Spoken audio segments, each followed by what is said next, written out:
la semana pasada.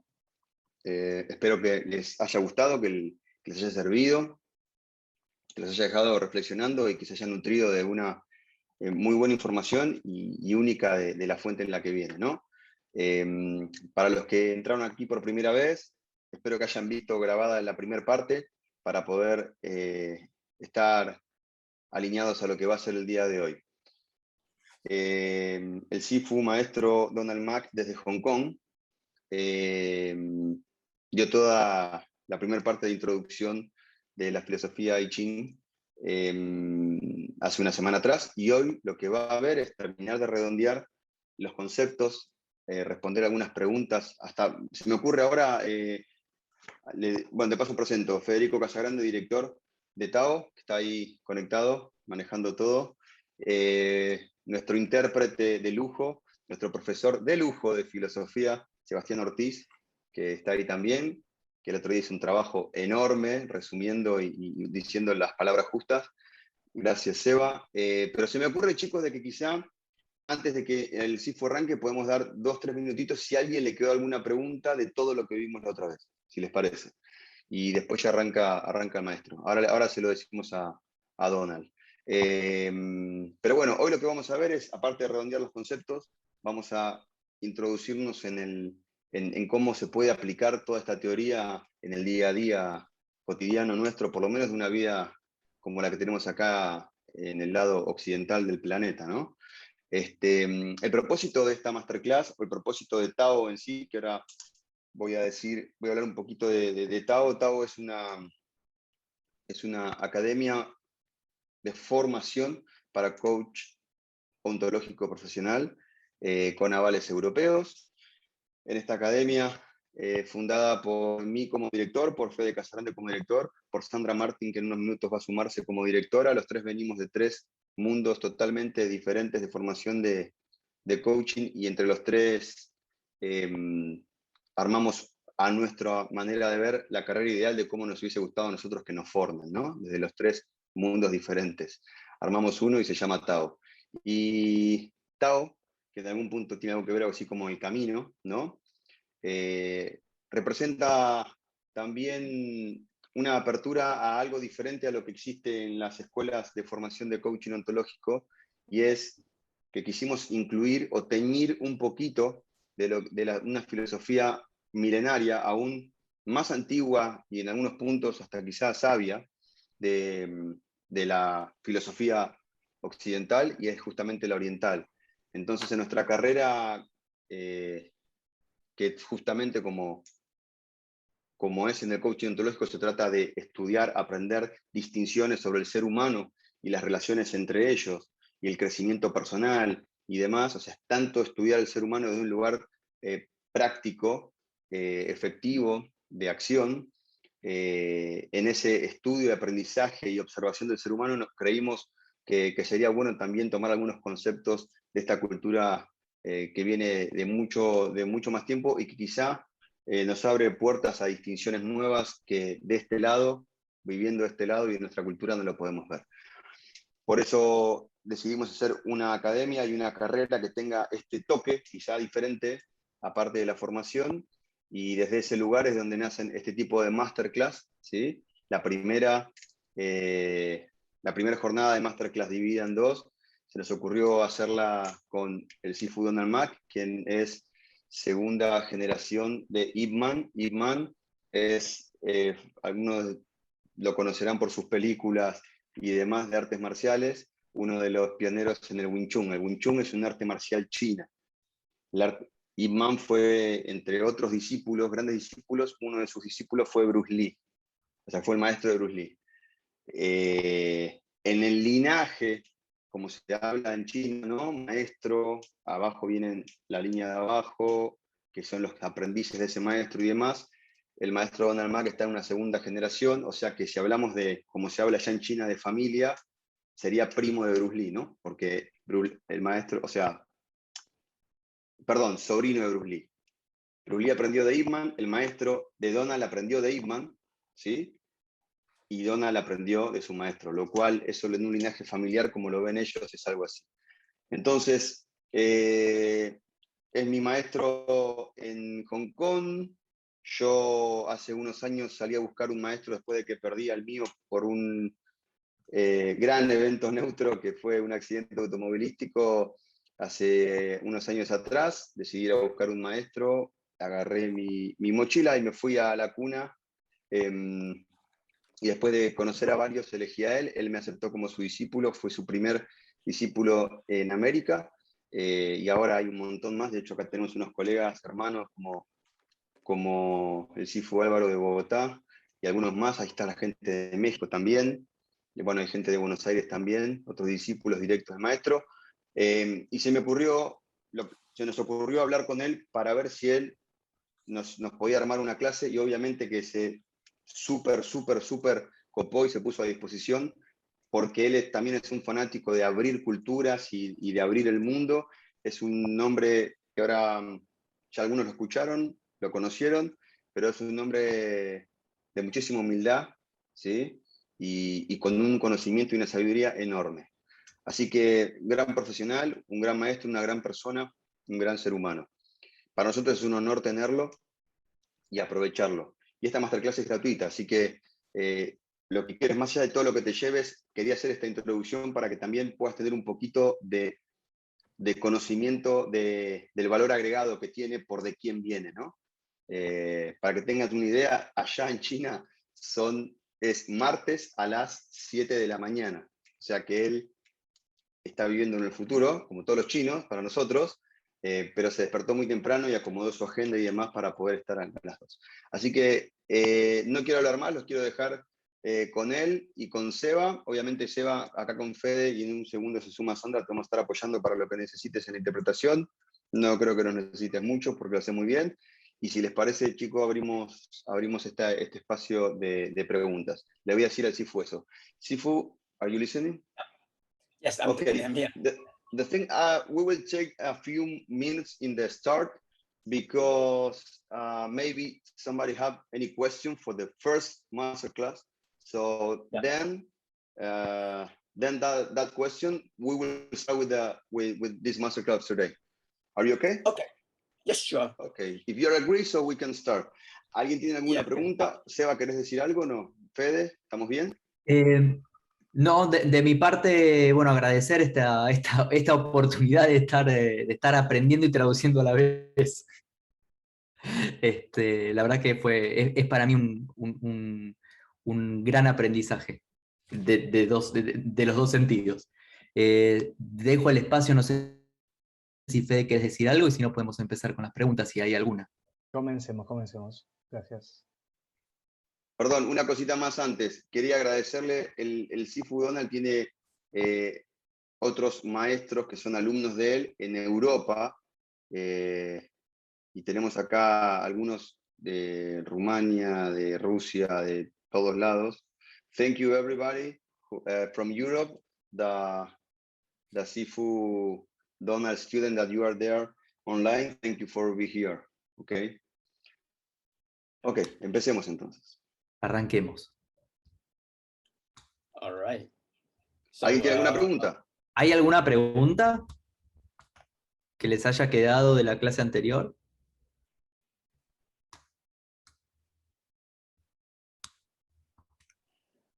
Ok, ya todos podemos explicar los triagramas y los hexagramas, ¿no? Bien. Okay, so if we don't have any questions, so we can start when you wish. Okay. Then good morning, good evening, everybody. So now let's continue with the last time's lesson. So let me share the screen first. Yeah.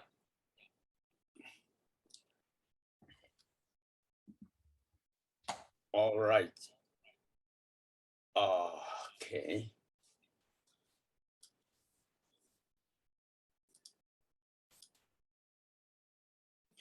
Okay.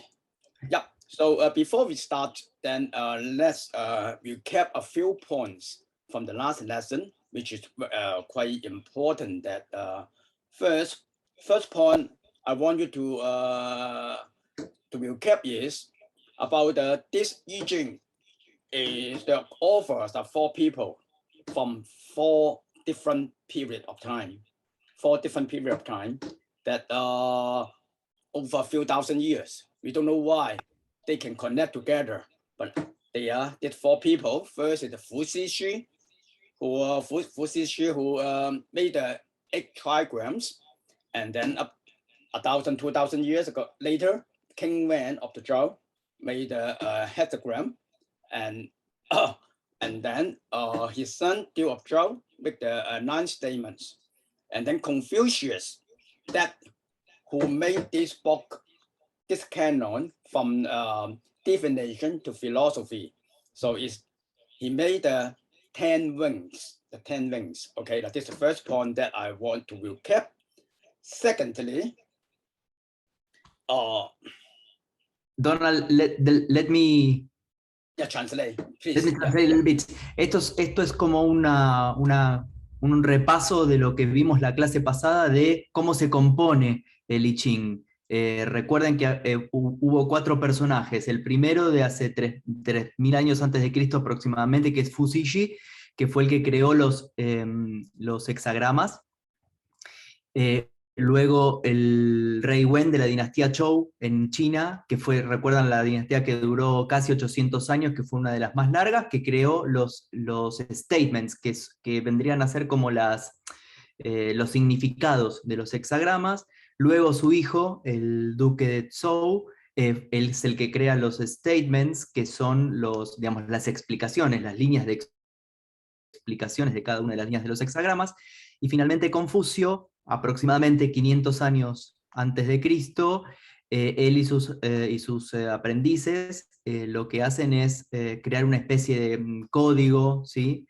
Que lo que hace es traer un poquito de la mirada de adivinación hacia la mirada filosófica como camino hacia la iluminación. Okay, Don. Okay. Second point is about the concept of Tai Chi. Remember, bear in mind, Ahora repasamos el Tai. everything in the world has a Tai Chi of its own. Everything has its own Tai Chi. For example, our body, you can regard our body as a one Tai Chi. Or even you can regard as our arm. Our arm itself is one Tai Chi. Anything, you can divide into very, very little things as a one Tai Chi, or you can extend it as a very, very big things as one Tai Chi. Bear in mind, this is a very important concept.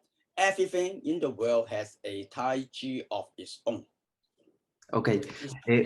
Bueno, recordar que el Tai Chi como concepto, como las 2 fuerzas que veíamos la clase pasada, no solamente se puede explicar al universo, sino también a algo mucho más menor como el cuerpo, por ejemplo, y dentro del cuerpo, que tiene un Tai Chi propio, también podemos hablar del Tai Chi de las partes del cuerpo, ¿no? El Tai Chi de la mano, el Tai Chi del brazo, como fuerzas que se complementan.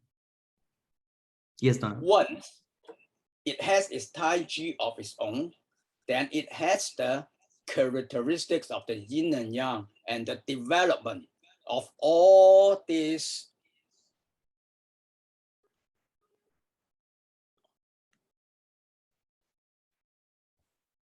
once it has its Tai Chi of its own, then bear in mind its development.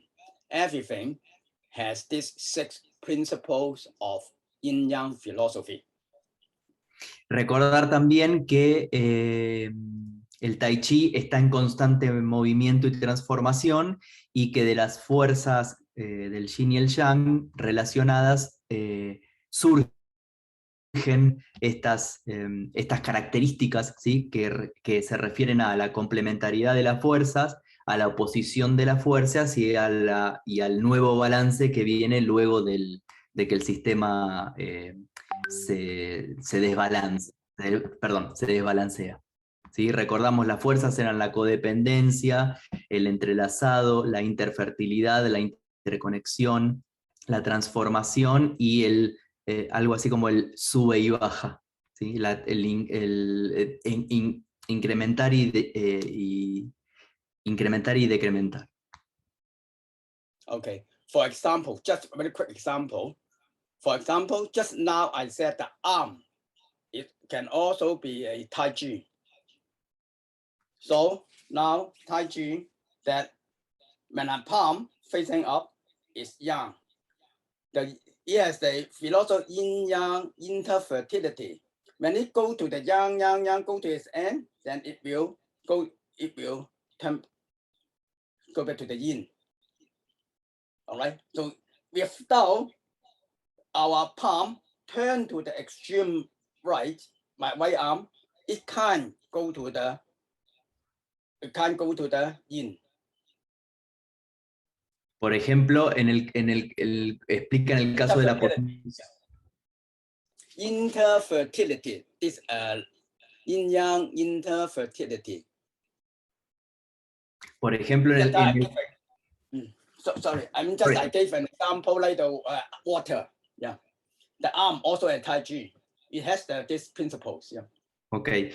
Explica Donald, bueno, por ejemplo, el principio de la interfertilidad con la mano, ¿no? Que dependiendo de cómo esté puesta la mano puede adoptar la forma del yin o del yang. O recién acaba de comentar el ejemplo que dio la clase pasada del agua, que sería el yin, y a medida que se transforma en hielo, es como que la fuerza prevaleciente es el yang y viceversa, ¿no? En constante movimiento. Okay, anyway, we will explain more. But bear in mind, everything has its own Tai Chi, and once he has the own Tai Chi, he has the development of this yin-yang concept. Cada cosa tiene un Tai Chi y el Tai Chi está en constante movimiento y transformación y desarrollo. Okay, then let's start with today's class. Today we will continue talking about the evolutionary process of Tai Chi. It continue the evolutionary process of Tai Chi. All right. Okay. El objetivo de la clase de hoy va a ser el proceso de evolución del Tai Chi. Now, pay attention, really listen carefully about this concept. It's very, very important. Very, very important for you to understand your life, understanding how the world comes into being, and then what you should do. This is very important. All right, and also very helpful, also beneficial to, if you do Wing Chun, then it's also beneficial to understand this point. Okay. Bueno, acá solo aclara que prestemos mucha atención al concepto este de la evolución, que no solamente nos va a permitir ver cómo es el mundo, sino que también nos va a servir para nosotros transitar en ese mundo. All right. Tai Chi, first of all, look at this sentence. This sentence is written by Confucius from the 10 Wings. All right. And it said that, therefore, in the system of Yi, I-Ching Yi, there is the grand terminus, Tai Chi. The grand terminus is Tai Chi. And en palabras de Confucio, I'm sorry, Donald, I'm going to translate a little bit. En palabras de Confucio, el gran término también es conocido como Tai Chi. Yes. So Tai Chi has the yin and yang, as I said. All right, yin and yang. All right. Now, from this point, from this cosmology point, the evolution process of Tai Chi, Confucius is very similar to Lao Chi, Taoism. Very similar to Taoism. Very similar to, I'm sorry. Taoism, Tao. Ah, okay, Taoism, okay. Taoism, Bien. yeah, Tao. Just like your name, your academy, Tao. Okay, Taoism. yes, exactly. Okay. Bueno, que el Tai Chi, repasando, también tiene las dos fuerzas, el yin y el yang, y estas dos fuerzas también se relacionan con el Tao. However, the difference is Confucius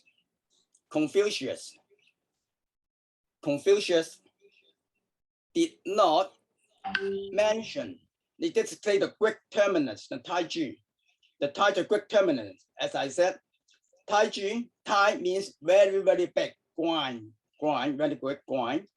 Then, but still have a terminal, still have a boundary. All right. So that, which means all the things already come into being.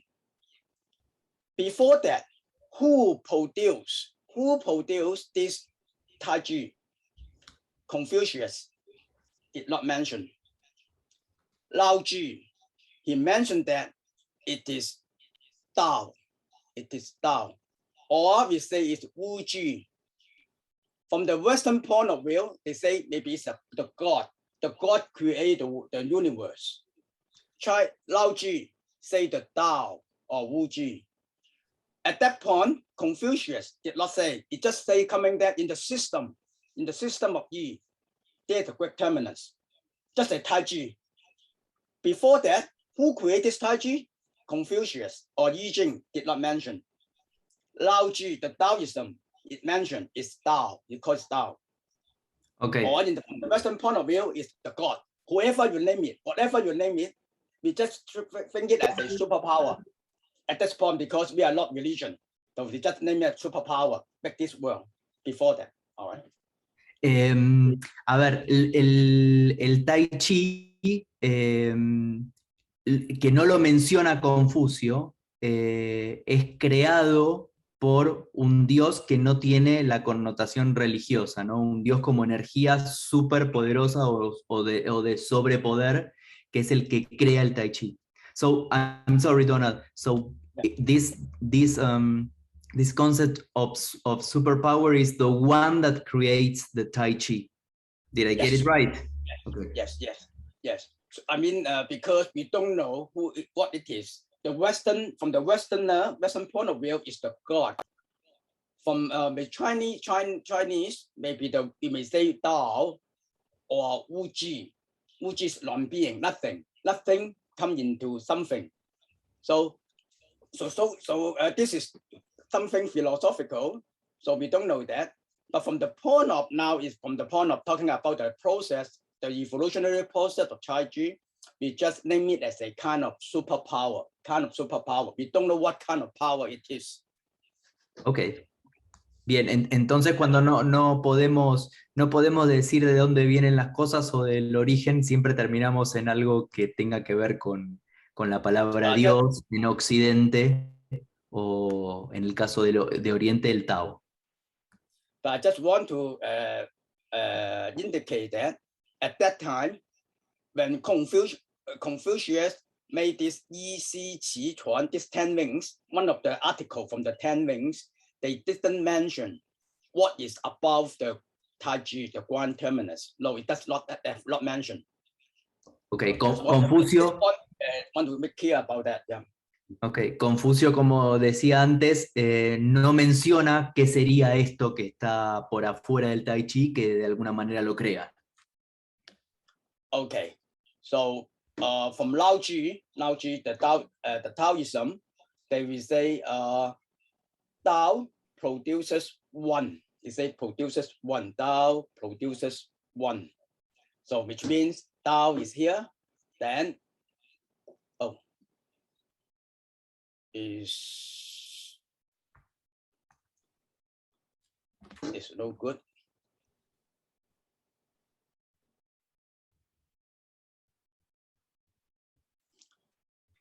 So now Tao create a Tai Chi.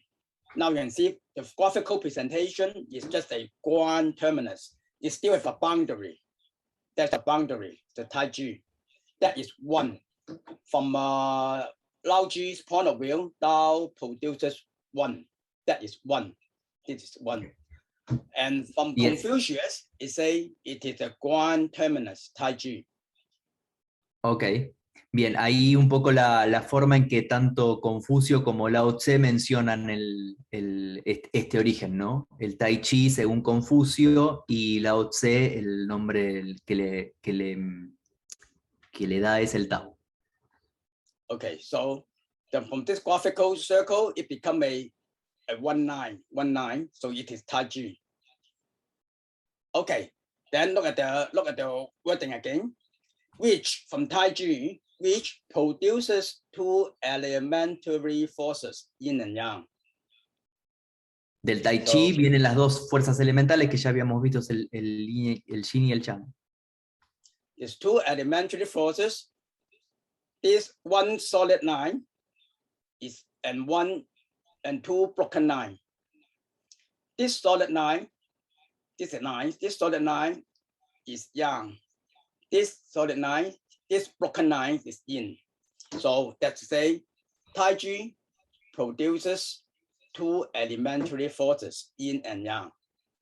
Las Right. dos, las dos fuerzas elementales que produce el Tai Chi, que son el yin y el yang, están representadas en estos casos y que van a ver y van a tener relación con los hexagramas luego, es la línea sin cortar o la línea recta y la línea cortada para estas dos fuerzas.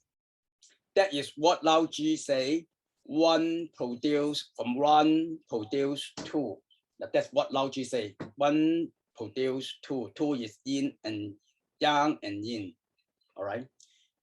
Okay, then go back to Confucius. Those two forces produce the four states. Yeah. So what is that? This is graphical representation. Las dos fuerzas, sorry Donald, las dos fuerzas producen, que seguramente lo va a mostrar ahora, 4 estados. Yeah. Okay, so yin and yang. And then from these two forces produce the 4 states. 4 states, how do it come? 4 states. We also call this diagrams. So now from yang, here, yang, we add one more yang, then we call this O yang. This diagram we call O yang. And add one yin, actually this is a combination, it's the combination. Yin, it's called yang yin. And then from this yin, we add one yang, then we call this yang yang. And here we combine one yin, we call this O yin. And then the graphical presentation, you can now see that from the Tai Chi, inside the yang, we have the yin. Then inside the yang, we have the yin. Inside the yin, we have the yang. Okay. This is the 4 states. Yeah. Okay. En estos 4 estados, lo que podemos ver es la combinación de las líneas de las dos fuerzas, del yin y el yang, que se combinan de tal forma que hacen los 4 diagramas que se puede ver mejor en el esquema del circulito con los puntos, ¿no? Cada una de las fuerzas, por ejemplo, el yang tiene el Old Yang y el yang joven, el yang viejo y el yin joven, ¿sí? Que sería el blanco con el puntito negro. Y del otro lado, la fuerza yin tiene el yang joven y el viejo yin, que sería el negro con el puntito blanco. All right. For those Wing Chun students, my Wing Chun students, I just now use the arm as a example. So maybe you can understand better. For the arm, the Tai Chi, this is yang, because facing up is yang. This O yang, O yin, because complete facing down, O yin. The Wusou, then this is half yin yang, this is yang yin. Bong Shou come to this side is yang yang. Yeah, so these are the 4 states. In terms of seasons, it can be a summer or autumn, winter, and also spring. Okay, so then that is come to the 4 states. Just examples. All right. Okay. So, as I understand, depending on when of how the hand is posed, you have these 4 stages, no? Yes. Also, yeah. Ok, en un ejemplo que, como explicaba recién con la mano, tenemos digamos, la transformación y el círculo, ¿no? Del yin que pasa al yang. All right, look at the wording again. From these four states, which again produce the eight trigrams. All right, so let's see. Actually, in terms of mathematical expression is 2 to the power 2. So they got 4. All right, because you combine one yang, one yin, and one yang, one yin, which means it's a 2 to the power 2. This is the mathematical expression. All right. Cuando se combinan estas 4 fuerzas que derivan de las 2 principales, llegamos a los 8 triagramas, que ahora seguramente los va a mostrar. And which again produce the 8 trigrams. How to 8 trigrams? Another combination. Another combination is 2. Mathematics is 2 to the power 3. Okay. Look at it. 8 trigrams. First, you can see these two yang, add one more yin. Sorry, add one more yang. Then this is, we form the name of this trigram is called qian, and it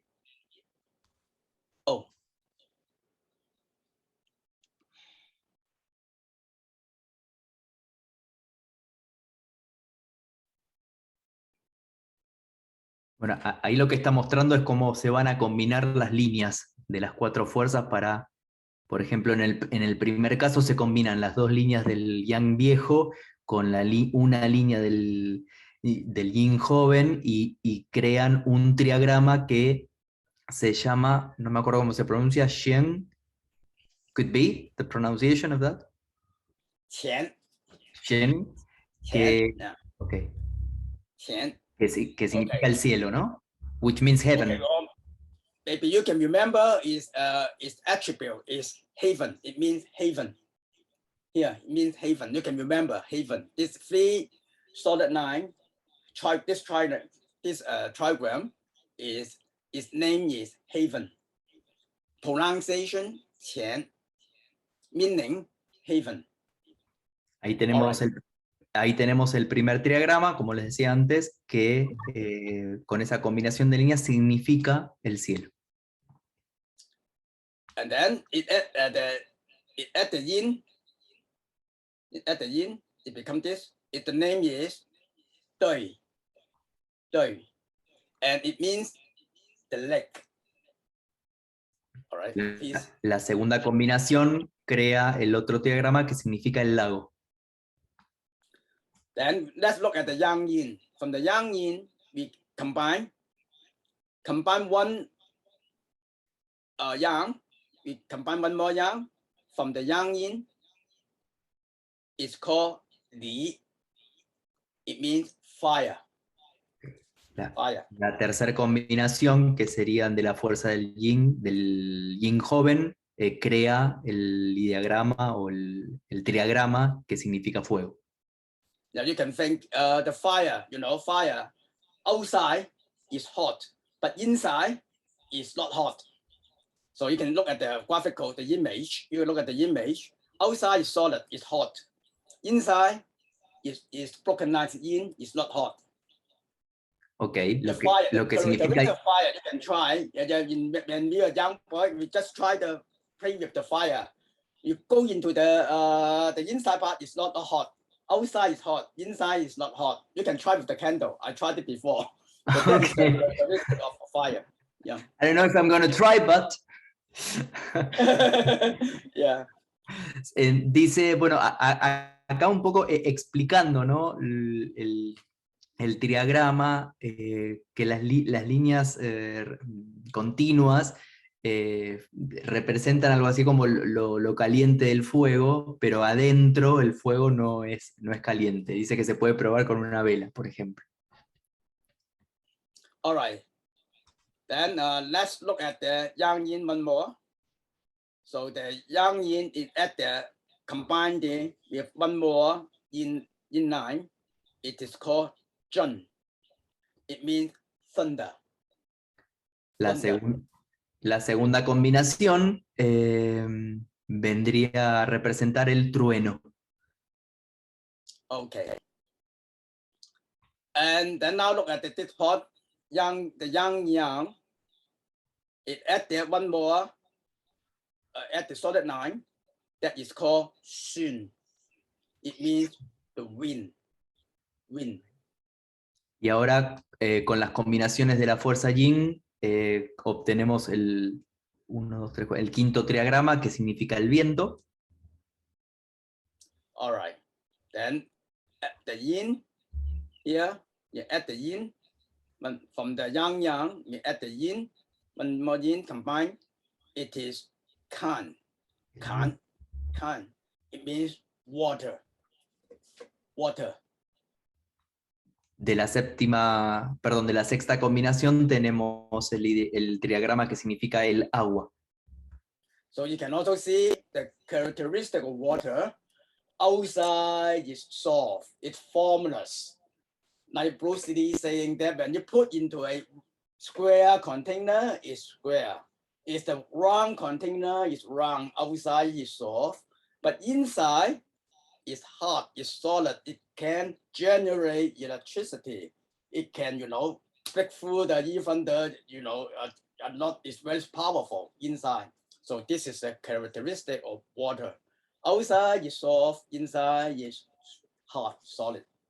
Ok, ahí como en el ejemplo del fuego también dice que el triagrama muestra como que el agua por fuera es más suave y adentro es más densa. Por eso la combinación de las líneas. All right, then now look at the O-Yin. We add the Yang, then this called this Gan. Gan. It is mountain. It is mountain. El séptimo triagrama representa la montaña. All right. Then O-Yin at the Yin, then it is called Quan. Quan.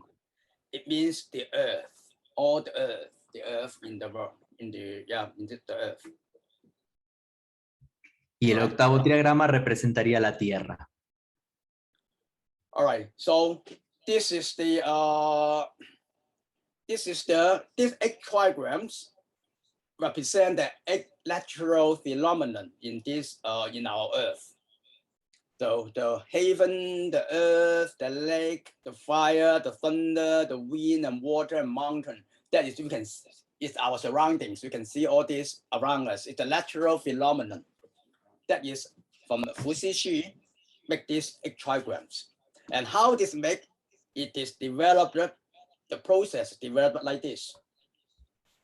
Okay. Bien. I mean, this process, Tai Chi, Yang and Yin, actually it is just a combination. Always come with two and then become 3. Ok, bueno, de la combinación de todas estas fuerzas que estuvimos viendo, independientemente de los triagramas, llegamos a las fuerzas o a las energías que conforman los fenómenos naturales, que son los que estamos describiendo aquí. So from here, that I talk about Lao Tzu and the Taoism and also Confucianism is because I also understand that many people understand Taoism, but they don't understand, they don't know about Confucianism, but actually they are very similar. But the main difference is by that time, Confucius, that doesn't mention the superpower. They just come into the Tai Chi, all right? But both I-Ching, Confucius, and Lao Tzu consider Yin and Yang are the 2 forces of the universe which create myriad things. They both believe that Yin and Yang. So this is the common And also both believe that human conduct, the human behavior should follow the law of nature. You should follow the law of nature. All right. The law, I'm sorry, the law of nature. Law of nature. Let me write. Sorry. No problem.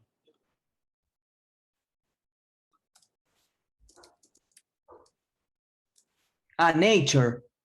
Yeah. Yes, I'm sorry. Okay. Yes, okay.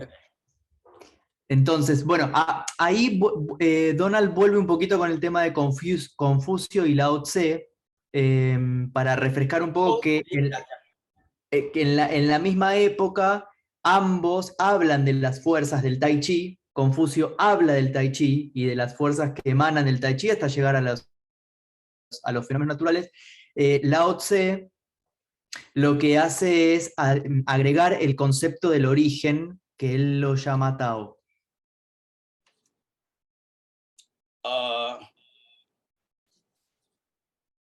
The only difference is now Confucius focus more on the yang elements, the yang side. We should progress, we should develop, we should we should be active in the society. That's Confucius. We both follow the law of nature, this yang and yin. All right, but Confucius focus more on the yang side. Lao Ji more on the yin side, That we should keep quiet, we should be calm, we should, that is, after you understand that, then you know that when you do the Qigong, people will mention more on the yin side, on how to keep yourself calm, this sort of things. But for Confucius, focus more on the yang side. Okay. Si bien ambos, Confucio y Lao Tse, hablan de las fuerzas y del yin y el yang, y ambos las tienen en esta filosofía, Confucio se centra más en la fuerza del yang como fuerza activa, como de desarrollar, de hacer, y Lao Tse se concentra un poco más en la fuerza del yin. The concentration that Lao Tse gives to the yin force is related to the Wu Qi. Yes, that's why when you do the inner alchemy, inner alchemy, kind of Qigong, inner alchemy, they focus asking to go reverse side, to go back to the Wu Qi side. Okay. All right. So that is the philosophical concept to support what they are doing. Okay. Y esta idea o esta concentración que lleva Lao Tse un poco a la fuerza del yin tiene que ver con el Wu Ji, que no sé, yo personalmente lo traduzco como esto de rendirse, de ser reflexivo y rendirse a lo que sucede. So from this point, you can see the Chinese philosophy is more balanced. Why? We have one side with the yang side, because if you are in the society, you should be, active. You should be energetic. You need to work hard. And then at another side, you have the Lao Ji telling you that how to behave when you come to the certain point, or you cultivate yourself. We have both the yin and yang side.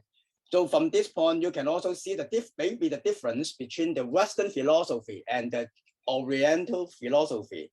Chinese is more balanced. That we have the yang side of the yin side, depending on where you are, what timing you are at. Okay. And that is, I want to bring out the point, because this is the philosophy class. What's the difference between Western and the Chinese?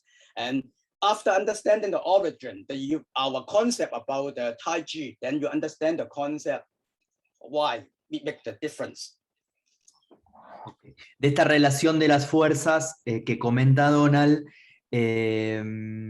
la fuerza yang es la fuerza activa, es la fuerza que nos permite a nosotros vivir en sociedad, ¿no? Con energía, con acción. Pero a la vez tenemos la fuerza del yin que nos enseña también a cómo, how to behave, cómo comportarnos con nosotros mismos, cómo cultivar nuestro propio ser. Sorry, Donald, I didn't understand the main difference between the Chinese philosophy and the Western. I mean, yeah, that you mentioned. we are more balanced. We have the both yang and yin side. Okay. Yin, yang side, yin side. But I'm not sure with the Western also lot of balance or not. But we can see the two main force of philosophy is we are more balanced. We can have the yang side and yin side. Yeah, always harmony, always balance. That is, we always also want to maintain harmony relationship with others. Okay. That is the Chinese characteristic. And now you can see our president, our prime minister, as President Xi, they always said we won't provoke war with others. We always want to have harmony with our neighbor countries. That is the Chinese, you know, the Chinese inside our blood. We are always thinking harmony, balance. Yes. We won't be number one. Okay. Un poco a diferencia de la tradición occidental o filosófica occidental, Donald de alguna manera comenta que en la filosofía china lo que prima, o una de las, lo que prima es el balance y la armonía, que quizás no se ve tan gráficamente en la filosofía occidental. So one more point is the difference is, you know, Chinese, because we think of the harmony, the balance, we will try to work, you know, lift, harmonize with the lateral.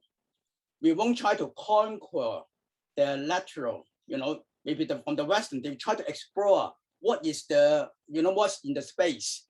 You try to conquer the space, we try to control it. But for the Chinese mentality is we try to lift harmony with the, you know, with the space, with the universe. Okay. That is the, I mean, between the difference. We always call harmony, balance, harmony, balance, harmony, balance. That is the in our philosophy. From this, you can see the point. You can see that, yeah. Bien.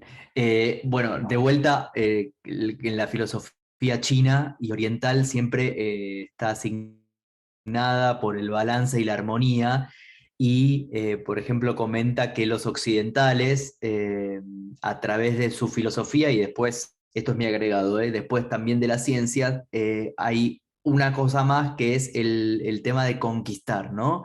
El tema de ir siempre más allá y de conquistar. Hablaba, por ejemplo, del viaje a la luna, ¿no? Pero siempre los chinos y los orientales están concentrados más en el balance de las fuerzas, más que en la conquista. So you may look at it from the Western philosophy. They sometimes always, even the statue, they were very muscular, very powerful. And Chinese statue pictures sometimes always is the, you know, the mountain, the river, you know, this calm like that. That you can see the difference. And also you can see our eating culture. We like to eat together with a round table, all together, harmony. Western, they eat on their own dishes. Their own dishes. They eat with his own dish or their own plate. But we eat together. This is also the difference because of the harmony and also the individualism is the difference between our mentality. Yeah. Y una de las características del hombre occidental es su individualismo y la fuerza, como por ejemplo se muestra en El Pensador, que pueden ver ahí en la filmina a la derecha, musculoso, ¿no? Como que tiene que ver un poco más con la fuerza y el individualismo en comparación con la filosofía oriental, que tiene que ver más con la armonía y el compartir. All right, so now let's move on. Yeah. That is important. That's why I say it is important to understand this process. All right, and then this is just to show you another pictures that from upside down.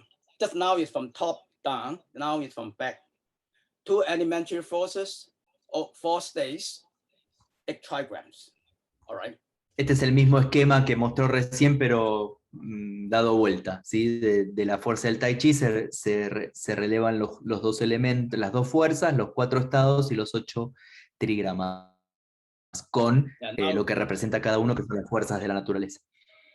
Okay, so you understand how it developed, Now I want you to look at these 2 Tai Chi diagrams. Here, one, the young fish is the head of the fish is on top. This one, the head of the fish is at the bottom. So, which one is correct? Both. Now, these 2 Tai Chi diagrams are different. This one and this one are different.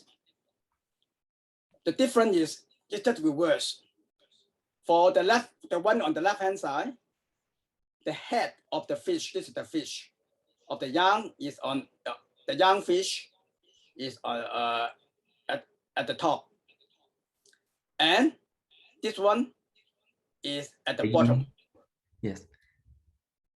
Which one is correct? Okay, it doesn't matter. Bueno, ahí está, perdón, sorry Donald, ahí Donald está mostrando los dos círculos que, como pueden ver, la fuerza Yin, la blanca, está hacia arriba en el primero, y en el segundo, que se ve con marrón y blanco, está, digamos, dada vuelta, y está preguntando cuál de las dos, qué más es el correcto.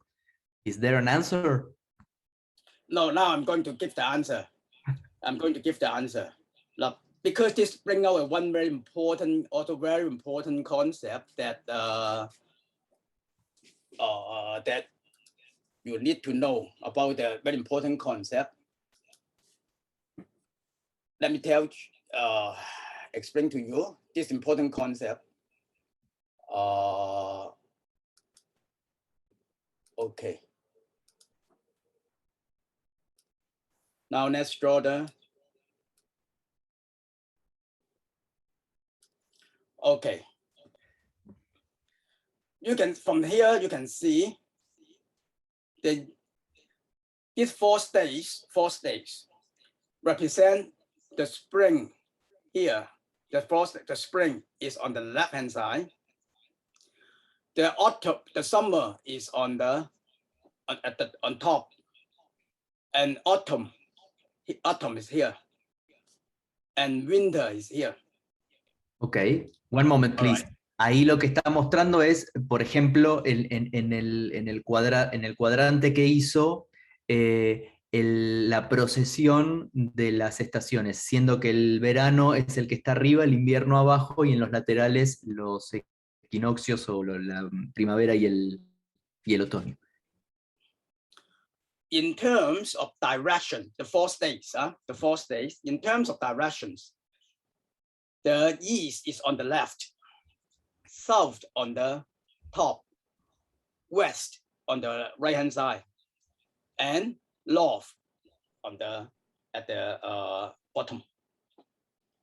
Okay, can you repeat that, please? Yes, in terms of directions, east is on the left, is here, east. Yes. South on top, at the top. West in the right-hand side. North at the bottom. So it is different from the Western, right? It's different from our common understanding on the presentation of the directions. Okay. Right? Okay, why? Now that's why. Because Chinese mentality is focused more on the effect, or more on the fact. The effect or the fact, what he see, what he feel. Look, because China is situated in the northern hemisphere. Northern hemisphere is different from Argentina. It's southern hemisphere. We feel that, from the hot, it feels hot. is on top. All right, you feel hot is on top. So because we are at the northern hemisphere, is at the south. So we think that the hot side, the south side is on the top. So that's why the Tai Chi presentation, you can see here, most of the hot, the summertime is on top. They present it in this way because they feel it's hot. Also, in terms of at the winter time, the cold is in the north. Cold is in the north. So we feel the cold is in the north. So that means north, in the northern side, so north, very cold. So the yin, more yin in the cold, that should be in the bottom. In terms of our body, and you get it, in terms of our body, we got our head is hot, our feet is cold. So then they present it, the graphical, they present it that the hot is at the top.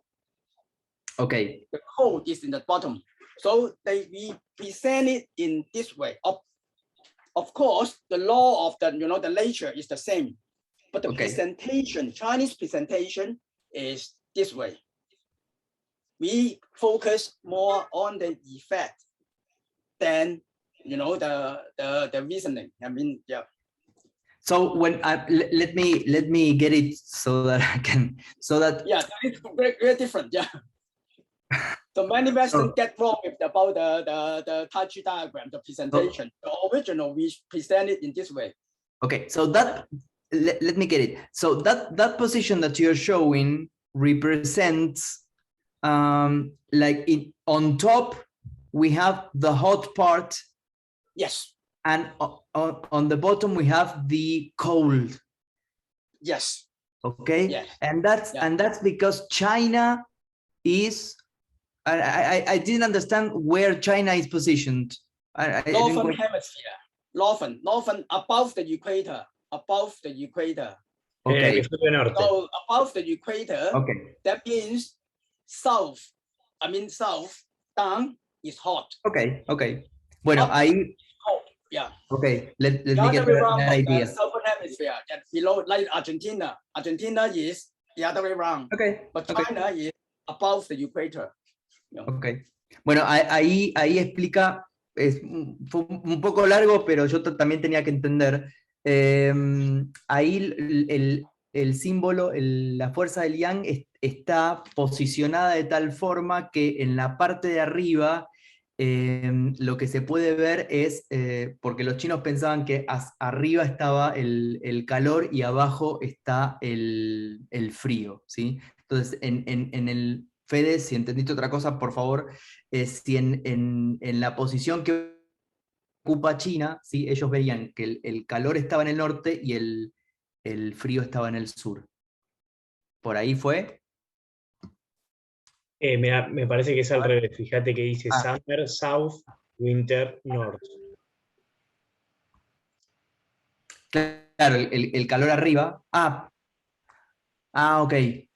Lo que Donald explica es que él pone el sur arriba y el norte abajo. Lo lógico es que el norte sea arriba y el sur sea abajo. Por eso explica que es al revés, porque ellos al estar en el hemisferio norte, lo que sienten cuando suben, o sea, al norte es frío y lo que sienten cuando bajan es calor. Gracias, Fede. Bueno. All right. Okay, so this is quite difficult to understand, but this is important. And because I know that not so many Western people understand they get the reasoning behind. Sometimes they draw the pictures, the Tai Chi pictures, they do this way. But anyway, it's not wrong, provided you understand what this Tai Chi telling you. It tells a lot of things. It tells a lot of things in this graphical presentation. Everything you can summarize by this Tai Chi diagram. But you have to understand it. This is the, in terms of the seasons. That is because most of the cooler part, the cold part is here. So this is the winter. Down. Now this because it's cold. So this is north. It's cold because we are above the equator. northern part is cold. All right. So up to here, the yang yin is spring because we started have the yang is a springtime. Oh, this is most hot part than this summer. All right. So that's why it's south, because we are at the so you know, we Chinese is not so logical. I mean, you like to see the effect, like water here. You know, this water.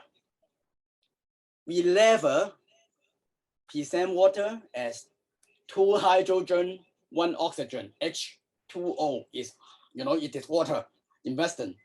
But we just present it as outside is soft, inside is solid. We see the characteristic, we see the effect, we see the phenomenon. That is the way of Chinese presenting things. Okay. So when you study medicine, try to medicine, Qigong, Kung Fu, whatever things, or you try to understand the Chinese, that you know all these concepts, even though Chinese have not studied this, not every Chinese, actually only few Chinese understand the I-Ching. Now it's not studied. Only me, because I'm interested in that. That's why I study that, this classical teaching. But this idea already in our blood. Every family, they you know, in our blood, in our people, that our culture is like that. Ok, a ver, básicamente lo que está explicando Donald es lo que Fede, muy bien, gracias Fede, resumió recién explicando lo del norte y sur y las estaciones, ¿sí?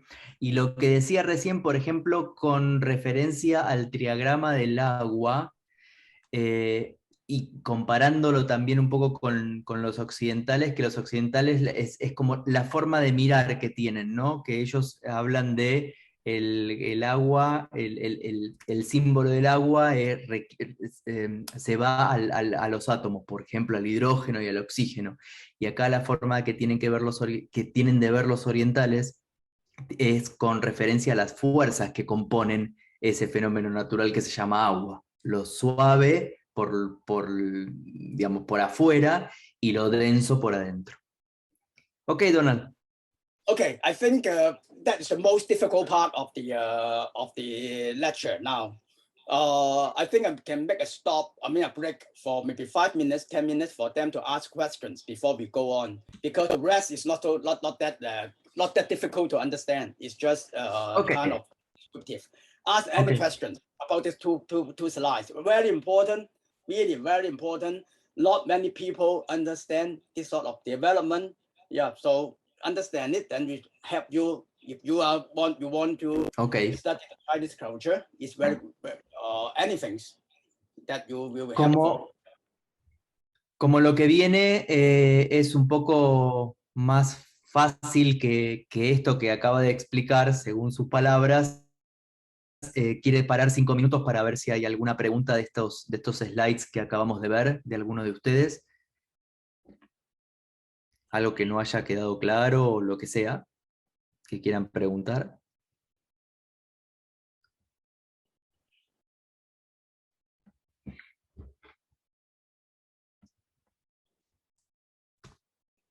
Yeah, maybe they need time to digest. It seems you left everybody speechless, Donald. Yeah, but anyway, we have the video recording. You can look it again, and then you can watch it again, and then see, you understand it. Okay. Yeah. So, bueno, entonces podemos continuar. Sorry. So we can continue if there are no questions. That just understand is Eliana? binary system too. I'm sorry, Donald. There's one question here. Yeah, please, Dale, Eli. please. Good. Que no, o sea, no me quedó claro al final cuál estaba bien de los dos símbolos, o sea, si el ram hacia arriba o hacia abajo. Okay. O si es depende de qué fuerza, digamos, prevalece más. Okay. So, Donald, Eliana is asking, I mean, she didn't quite understand which one of the two diagrams is correct, if the black and white or the brown and white. Authentic. This should be correct. The black and white one. This one. Can you see? Then this El one. primero, Eli. Let me.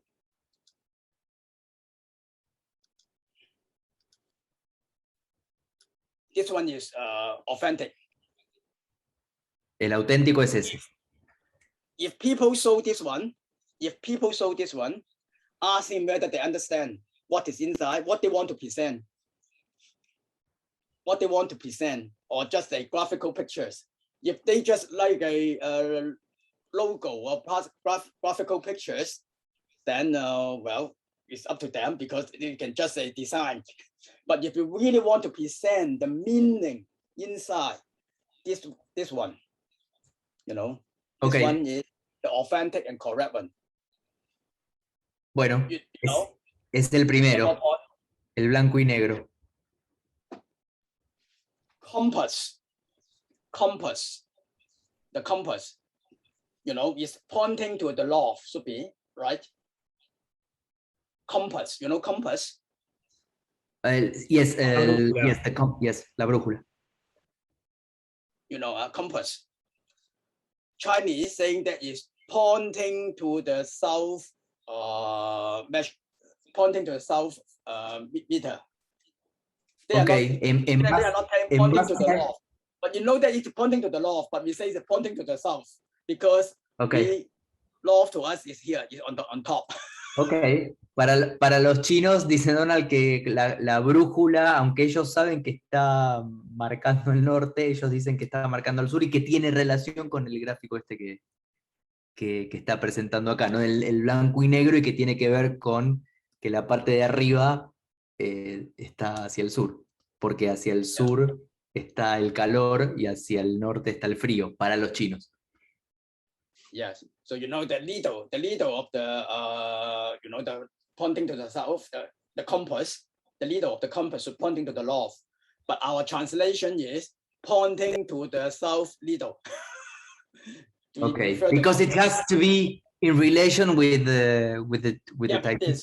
But the law of course is the same. You know, the law of nature, everything is the same. But just the way of presentation. Like that, but you have this understanding. It also help you to understand the Chinese. About is you want to study the Chinese things or Thank the you, culture.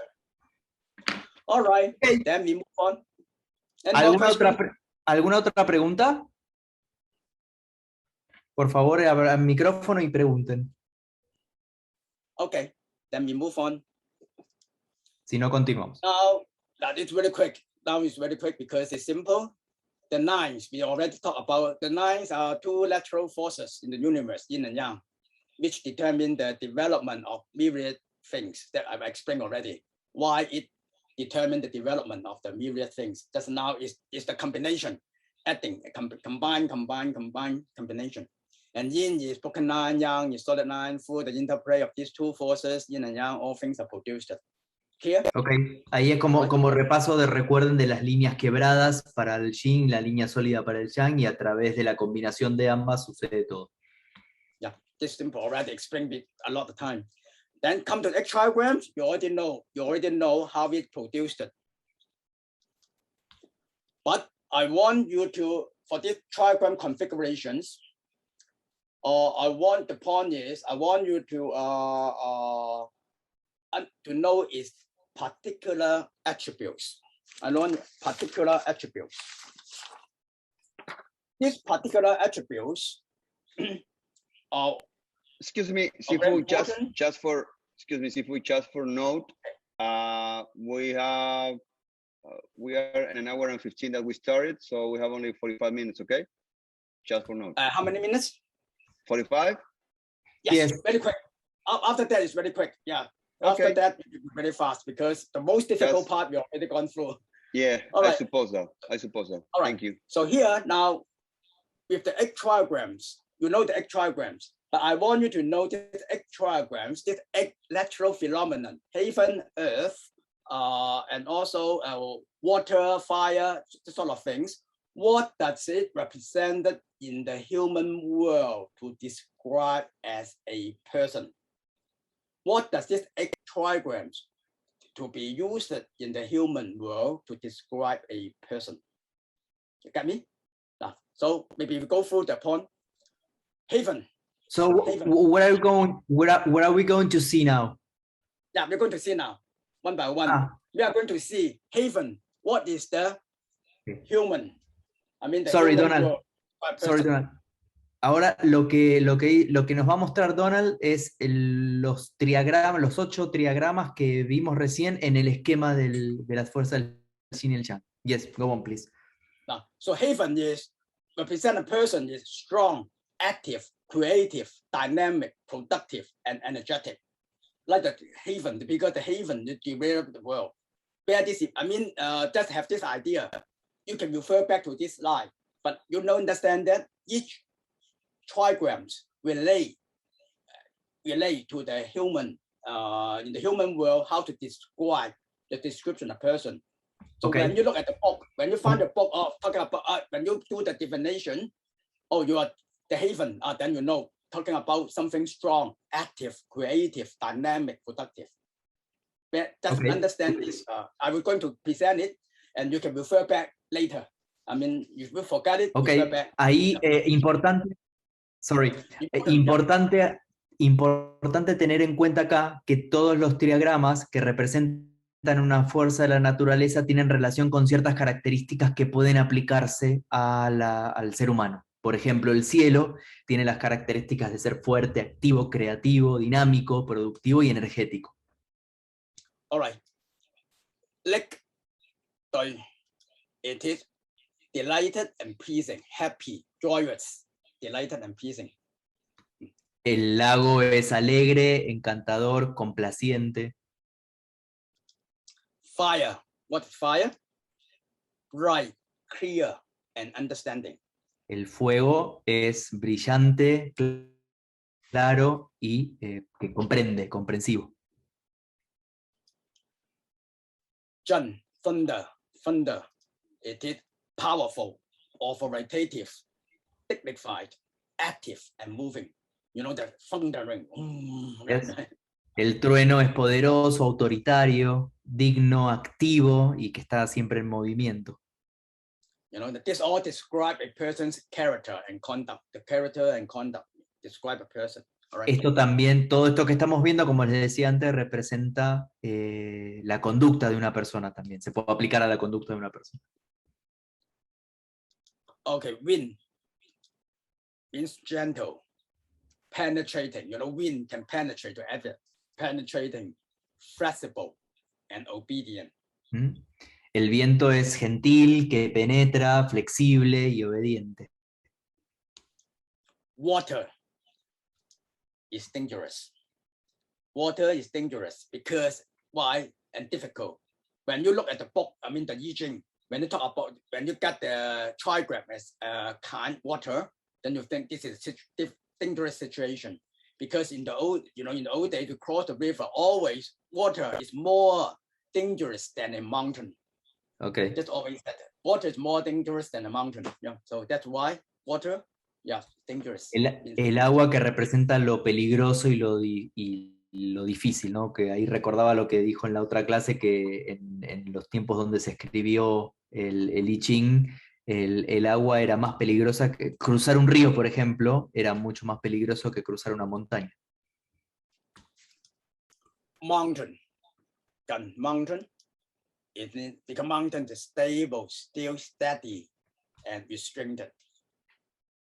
La montaña es el elemento quieto, el elemento estable, el reprimido en el sentido de estabilidad. Earth is soft, receptive, passive, gentle, modest, and tolerant. Because you know the earth, you put everything on the earth still accepts it. You know, you dump the rubbish, you dump the shit, everything, they still accept it. So it is a gentle, modest, and tolerant. It represents such character. Y la tierra que representa lo suave, lo receptivo, ¿no? Como que en general los otros fenómenos naturales caen sobre la tierra, ¿no? Receptivo, pasivo, gentil, humilde y tolerante. All right, so have this slide ready with you whenever you can refer back to this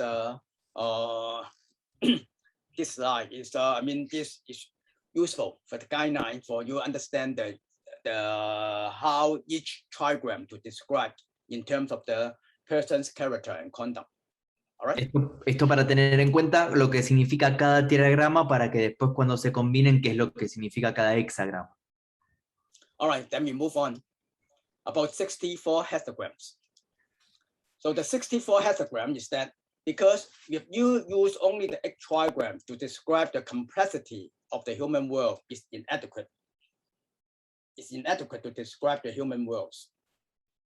All right, so the solution is to expand oversight by placing the trigrams in pairs, placing it in pairs, one on top of the other. Then this results in the 64 images. Yes.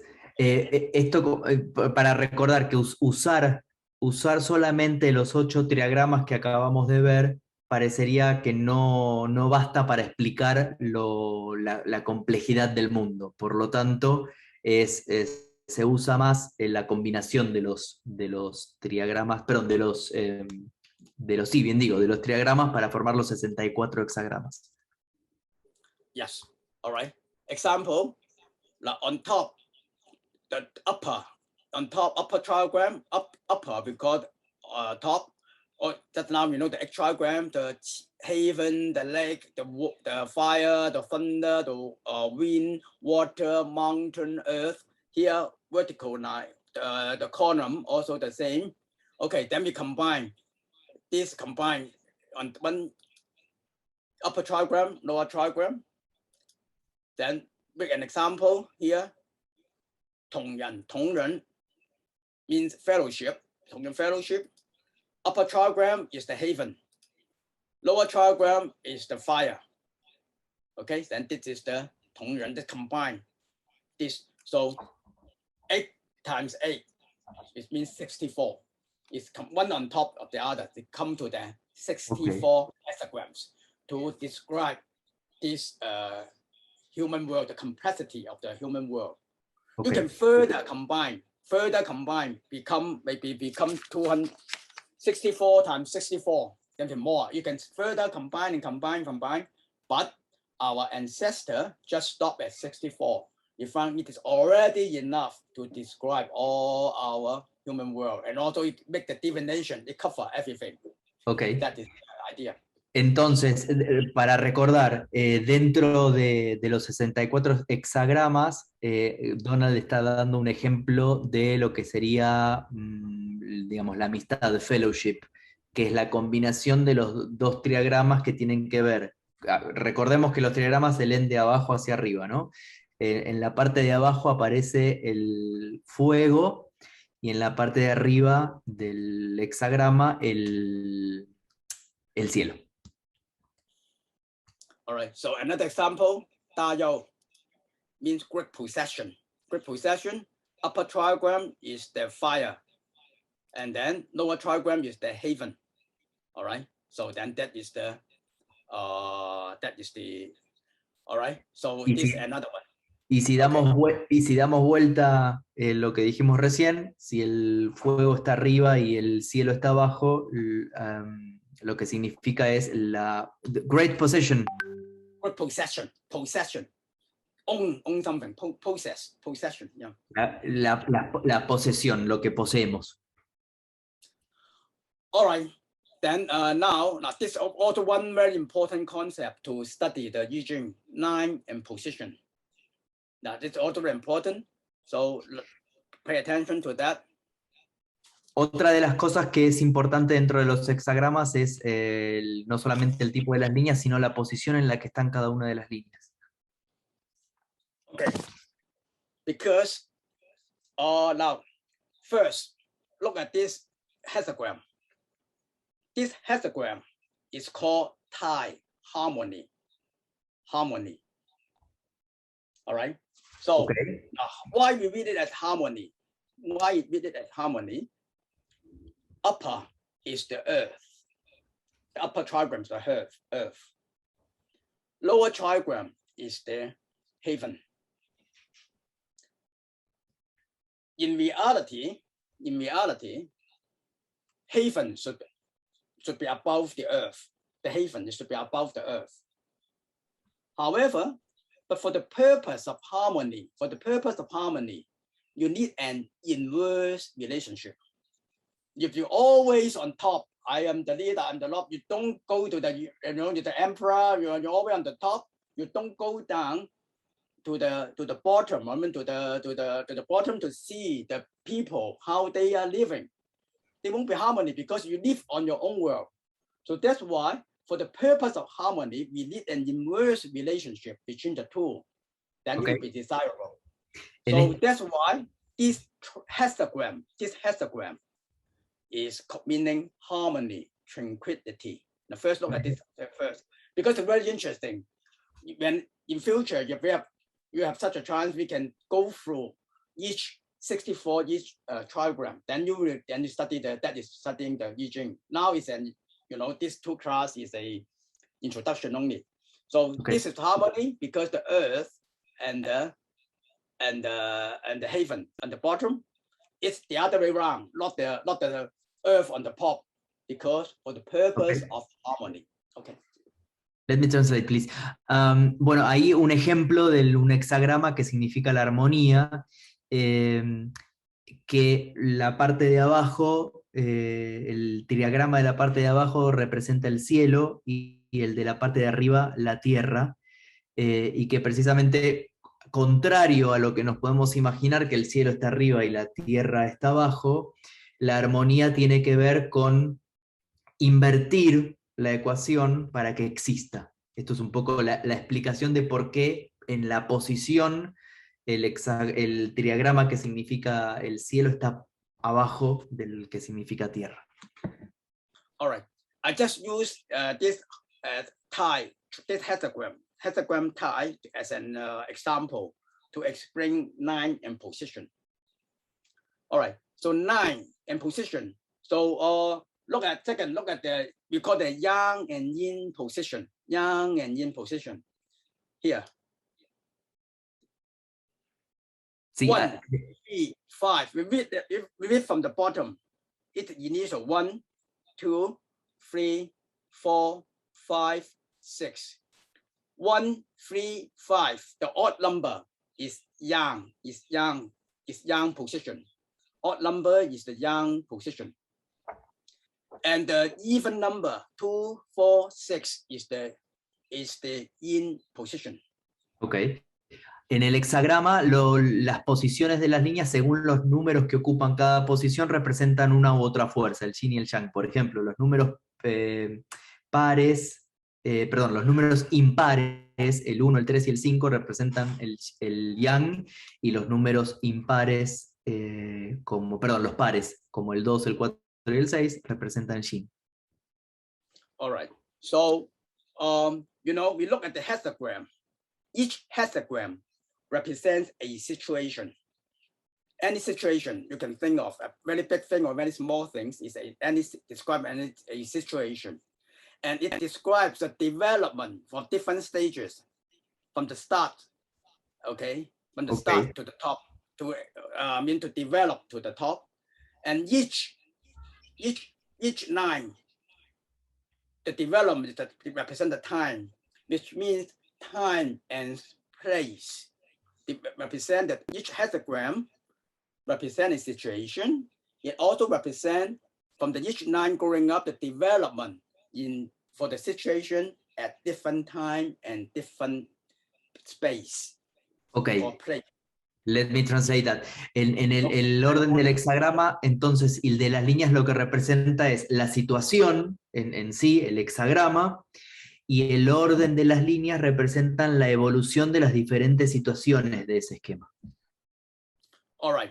So we talk whether it's proper or improper. We always proper, doing things good or no good, proper or improper. You're doing the right things or not the right things. One element to examine it is to check whether you are at the right position. Right position means when you are yang position, you are at yang. You are yin position, you are at yin. With a yang line in a yin, yang line in a yang position, yin line in a yin position, then we call proper. Las, yang line for example, this one, first one, yang line in a yang position. Oh, this is proper. Now yang line in a yin position is not proper. Ok, cada una de las líneas también tienen digamos, una cosa propia o impropia dependiendo de los números, como hablamos recién, de los pares e impares de las dos fuerzas, y el tipo de línea de las dos fuerzas. El ejemplo que da Donald es, si miran la primera línea del hexagrama, tenemos la fuerza yang porque es la línea continua en el número impar, con lo cual impar yang, línea continua yang, es una fuerza propia. En cambio, en la siguiente posición, la línea es yang, pero la posición es par, es yin, sería una fuerza impropia. All right. So, so the third line yang position and the yang line proper. Yin position in the yin line proper. This is not fifth yin position in the yin is not proper. All right. So for example, look at this organization. In an organization in your company, the initial line is just like is the clerical. Second line is like the supervisor. Yeah. The third line is department head, and the fourth line is like board member. The fifth line is the chairman. The top line. The top line is the headquarters. I mean, use these examples. So if you are a clerical, of course, you are in this position. You are clerical, you are in this position. You are at the yang line, of course, is proper. Why? You need to remember yang is energetic, is, is active, progress. You need to learn more, you have to work hard. So as the cat is a clerical, then you need to work hard in order to promote. So this is proper. Ok, si estamos... Sorry, Donald. Okay. Si miramos, por ejemplo, en una organización, ¿sí? Desde abajo hacia arriba tenemos el empleado, el supervisor, el gerente, el director, el CEO, por ejemplo, o la casa central, o la casa matriz, ¿no? En el caso del empleado, es como si fuera una fuerza propia porque es yang, que tiene que ser alguien que trabaja, que acciona, que busca promoverse. All right. So as a supervisor, you should be, firm, and you're going to supervise people. So your character should be stronger. But your situation, but I mean, no, sorry, yeah. But this is position should be the yin position. The yin position as a supervisor, it should be, you should be take care more of your subordinate. As a supervisor, in order to, because you are somewhere in between, you have to receive the order from your boss, and then put through to your subordinate. All right, so you need to be a sort of a yin character, but you are still strong, always opposed to your subordinate. Then this is improper in this point of view. I mean, give you an example why this is improper. It depends on the situation. Now I use the example of here of an organization as an example. Sorry, Donald, why would it be improper for the supervisor? Because this is a okay. Why supervisor? Yes. Because supervisor is a middle level management. Middle level management that you need to receive orders, receive instruction from your boss, from your upper boss, and then to put through to your subordinate. Okay. However, if you're very strong, you don't know how to get around how to translate the orders from your boss to your subordinate. You're always strong, very tough. Then no one will work for you. Okay. Sorry, let me say that, translate that. El caso de la segunda línea o de la segunda posición, por ejemplo, el supervisor, donde se combinan una fuerza yin y una fuerza yang, tiene que ver con el grado en el que el supervisor es yin porque recibe instrucciones o lineamientos de su jefe, pero también tiene que ser firme con sus empleados. So O su now equipo. look at number 5. Now this is the same similar. You have to number 5, number 5, the chairman. Your chairman usually should be at least a yang position, but you are yin. Then it's improper. You know, a chairman, you have to give very authoritative. You have to give instruction. You have to be very firm to carry out. I mean, because you are the top already. So then that's why if it is to be yang position, you are yin, then it's improper. Ok, es el mismo caso con el CEO o el chairman, es como en el caso del supervisor, ¿no? Una combinación impropia porque hay de las dos fuerzas.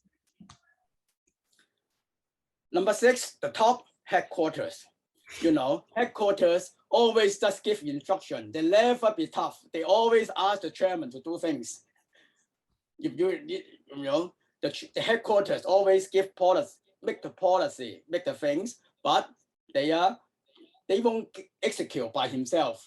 The headquarters never execute. So in that sense, this is yin. So it is proper position. A bit softer, but still making policy. But carry out, execute is the chairman. Ok, en el caso de la última línea, que es, por ejemplo, la casa matriz o la casa central, es propia en el sentido de que están las dos fuerzas relacionadas con el yin, que tiene que ver con el diseñar la estrategia, por ejemplo, en una organización, pero no son los que ejecutan esa estrategia, siendo los que ejecutan, por ejemplo, el CEO o los jefes o los supervisores. Yeah, so that's the values of I-Ching. To understand, to do the right things at the right time. Understand who you are. Because one action, you do something in one time can have a different effect to have different effect in a different time place. So in order to act properly, one must know when and where, and when and where to act, and when and where to stop. So that is the value of I-Ching. Esto también nos enseña a entender también la oportunidad y dónde estamos parados para saber cuándo tenemos que actuar, o sea, cómo se relacionan esas dos fuerzas, ¿no? Cuándo actuamos o cuándo somos más receptivos. Donald, does it have to be, for example, with the example that you gave last class of the father and the son? Yeah, sure, yes, exactly. All situations, you have to use your brain to interpret, to understand, to know yourself, know your surroundings, know your environment, understand everything, you know, to decide to do the right things. So this is one of the guidelines we call the 9-position link. 9-position link. This is the one of the elements you have to consider. 9-position link, whether you do the things proper or not improper. All right. Okay. Sorry, Donald. Un ejemplo que dio Donald la semana pasada con referencia a esto que nos enseña de saber dónde estamos parados, de saber cómo nos relacionamos con las fuerzas, etcétera, era, por ejemplo, el ejemplo que daba él del padre, de que nosotros, por ejemplo, somos padres, somos la fuerza yang con nuestros hijos, pero también nosotros somos hijos, como que en la misma situación están de alguna manera relacionadas estas dos fuerzas. Ok, Donald. Okay. Go on, please. So, but the 9-position link, just now we call the improper position. This proper improper position is only one element to read the commentary on the 9-position link, because you know the I-Ching, they have a different statement, they have different commentary. So when you look at it, how to interpret the I-Ching, the 9 statements, you have all these central position, interconnecting position, carrying position, proper position, intimate position, so on and so forth. All these elements to think of, to consider in order to interpret the 9 statements or the hexagram statements. Okay. Now we only, to this class, we only cover proper position, improper position, 9 statement, and time space. Only these 4 elements. The rest we have not talked about that. Because to talk about that, that will be a very big class, and this your whole life you have to study about that. But just let you know, you are only having this fifth. I think it's quite key and important that, and then the rest also important. But you have to, when you really go deep into this profession, or you really want to use it, then you need to study it. Okay. Please translate. Okay, Understand? so acá lo que muestra Donald es que si bien hay muchas aristas en la interpretación de las líneas y las posiciones y etcétera, nosotros, como por ejemplo la interconexión de las posiciones, la posición íntima, la barrera de delante y atrás, el extremo bajo del hexagrama, todo lo que pueden ver ahí, cómo cambian las líneas, etcétera, nosotros acabamos de ver un ejemplo en el que Donald muestra simplemente la declaración de la línea, la posición propia e impropia o adecuada e inadecuada y el tiempo o lugar, como ver dónde estamos parados. Pero que, digamos, hay muchas más aristas que se pueden analizar, pero eso nos llevaría una vida. Yes, so just bear in mind, there is other elements affecting the commentary on the line positioning. That's enough for the time being. Okay. Okay, and you'll understand this proper improper time space. Yeah. Okay. All right. More important is to realize the natural law found from the 64 hexagrams. It's more important to know the principles derived from the natural law found from the 64 hexagram. It's a kind of summary. Please. Okay. Ahora lo que va a comentar son los 7 principios que emanan, generales, ¿sí? Que emanan de los 64 hexagramas. What's that? Now that law, this seven principles are more important. Law of change, law of cyclic change, the law of continued self-renewal, the law of tolerance, the law of modesty, the law of opposite and complement, the law of harmony. So the first one, the law of change. Understand that everything will change as time flows. You won't be bad all your whole life. You won't be good for all your life. Everything will change as time flows. So that's why don't be upset when you're at the downside. It will. After winter, spring will come. Always, that is a cycle. This already tell you, believe it. Everything will change as time flows. El primero de los principios tiene que ver con la ley del cambio y el cambio constante, ¿no? Y ahí dice Donald, no nos preocupemos porque después cuando se termina una cosa empieza otra, como las estaciones, por ejemplo. Secondly, law of cyclic change is everything change in a cyclic pattern. Bad will become good, good will become bad. It's like a sine wave. It's like that. Okay. It tells 64 hexagram. It's generalized the rules already, the natural laws. Understand that, then you like how to guide your the application. Of the I-Ching. Everything change in a cyclic pattern. It's not linear. Y el cambio, como dice el segundo principio de la ley del cambio cíclico, es precisamente esto, que no es lineal, ¿no? Que sube y baja, bien y mal. Aprender, desaprender.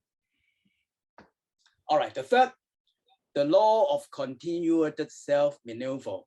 If you want to be fortunate all the time, you should make yourself strong, untiring, like the haven.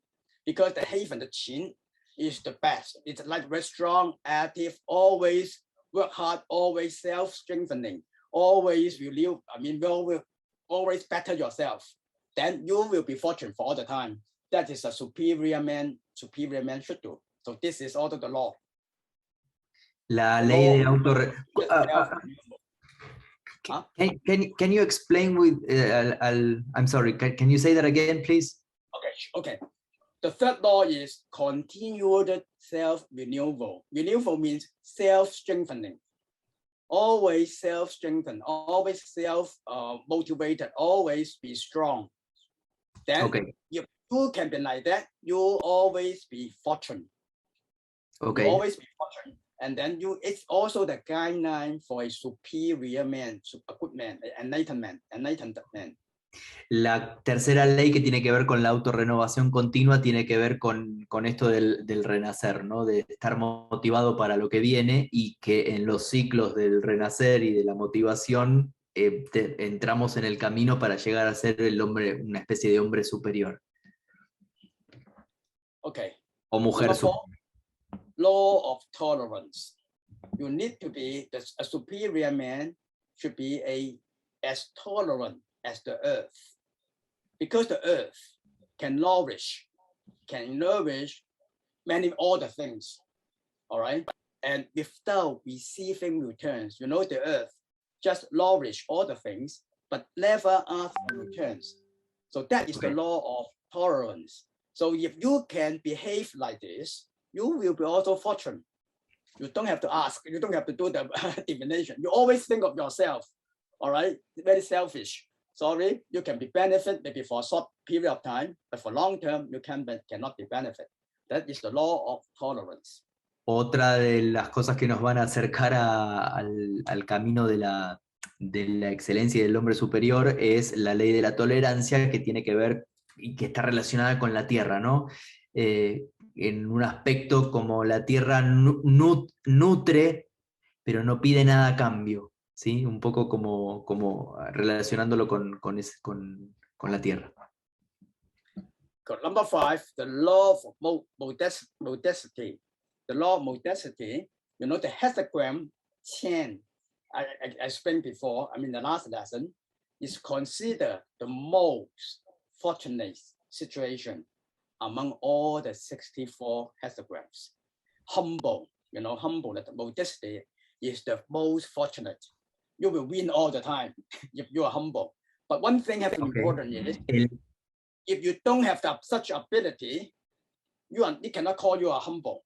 You are really get the ability, like the mountain, you know, the mountain on the earth, below the earth, like the mountain, but you don't show up.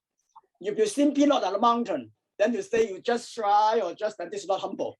Make the difference between that.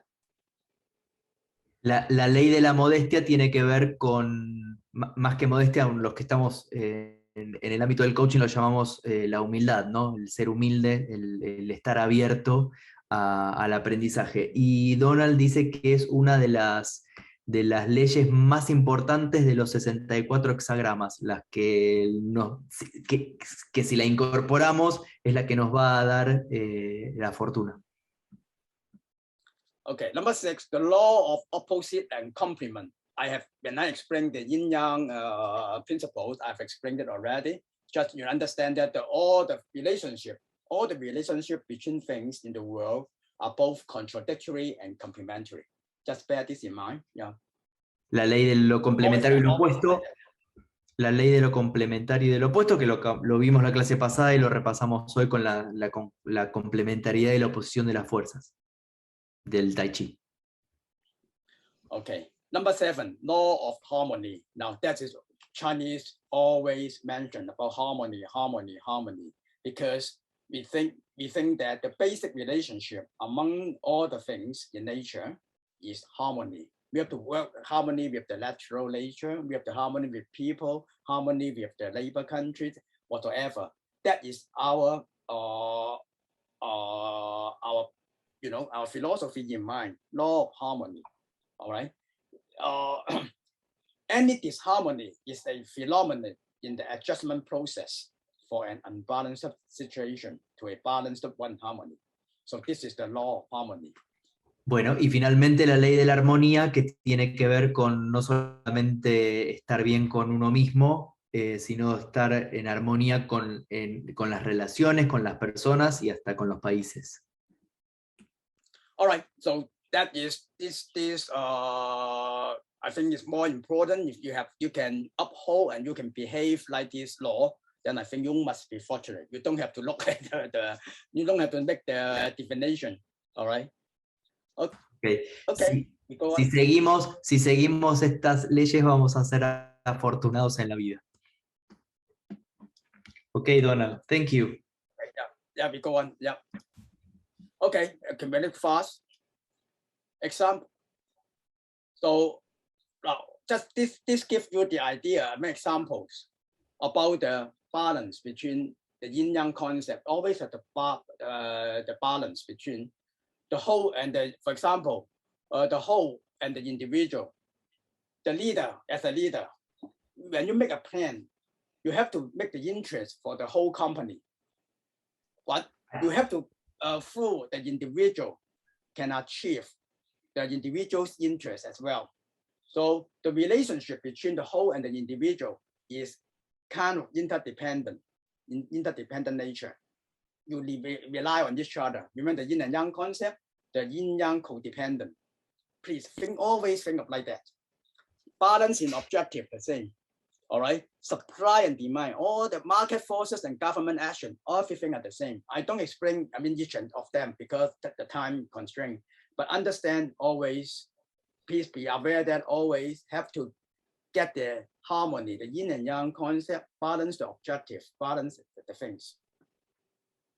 You can't think acá hay ejemplos, acá hay ejemplos que tienen que ver con, bueno, la relación de las fuerzas, de la dependencia y de la codependencia y de la armonía, ¿sí? Como lo individual y el todo, los opuestos y los complementarios, los equilibrios en los objetivos, el conocimiento y la acción, las fuerzas del mercado versus la acción gubernamental, la oferta y la demanda, el consumo y ahorro, etc. Yeah, so like knowledge and action, that the yin and yang, you only know the knowledge, you don't add, also no use. You have to balance knowledge and action. You learn the knowledge, you have to act, you have to do it. All right, understand, knowing is easy, but doing is not easy. So okay. It's also yin-yang application. Como siempre en la vida, según la filosofía china, el buscar el balance y la armonía, pero bueno, una cosa es conocer y otra cosa es hacer. Y lo más difícil es hacer. Capability and integrity also.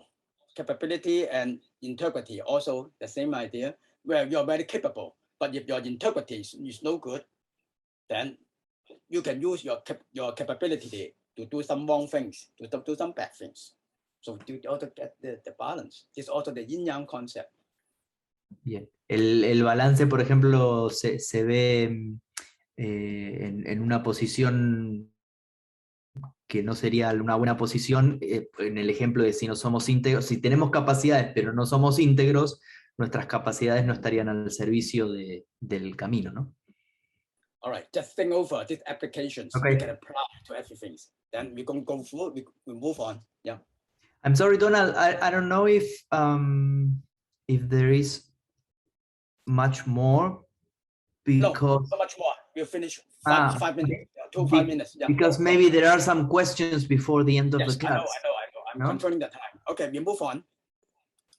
All right, so the guidelines for superior man. The basics for anyone who wishes to be a good leader. The guidelines. Now, I won't go through the guidelines, all listed there. It's really easy to understand. You can read it by yourself. But okay. I just talk about this slide. The I-Ching, the value of I-Ching can be a guidebook for how to do the right thing at the right time in order to be good and get rid of the evils. We talked about that already. Also, leadership principles that can be derived from the philosophy of I-Ching. Look, this is also the classic book for the government leaders in the past. You know, in the Chinese, the emperor always study the I-Ching. It will mean the same for any organization's leaders today. It's very good. And then it's a guideline for superior men. I always thought to superior men, the basic. This is the basic for anyone who wishes to be a good leader.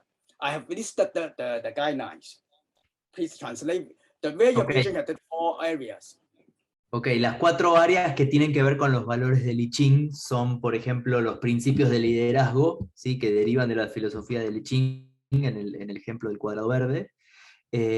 Los principios que tienen que ver con las guías para ser un buen líder y un hombre superior. Y algo interesante que decía que para las organizaciones o los líderes de las organizaciones y los gobiernos, los principios del I-Ching aplican tanto en el pasado como ahora. Y por último está la guía sobre cómo hacer las cosas correctas en el momento adecuado para hacer el bien y deshacernos de lo malo. Estos son los 4 grandes cuadrantes de los valores del I-Ching. All right, so now guidelines for superior man. So this word, I think it's simple to understand. So I don't need to always talking about balance, tolerant but not indulgent, active but not reckless. Balance, not the balance, huh? It's all right. Decisive but not obstinate. Modest but not servile. All right, you can read it. You can read it by yourself. Esto después, 40 rules. Yeah.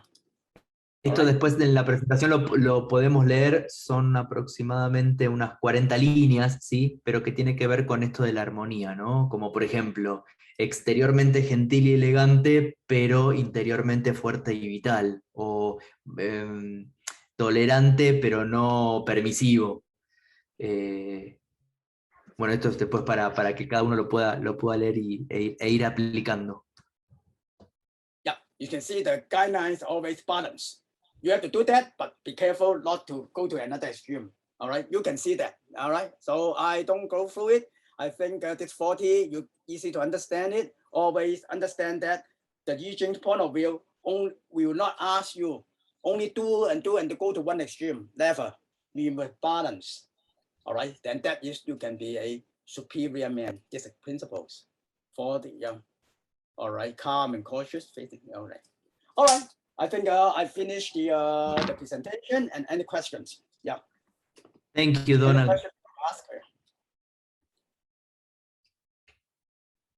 Maybe you can stop the presentation so that we can see everybody. Yeah, sure. There we are. Okay. Yeah. Bueno.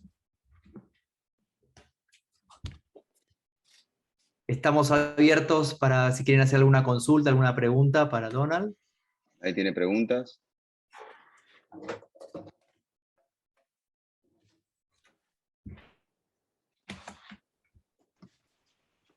Mientras piensan las preguntas, a mí me gustaría hacer como una especie de reflexión para tomar lo que nos estuvo enseñando Donald y de, digamos, esta filosofía que tiene tantos miles de años, que es este concepto de el balance y del cambio.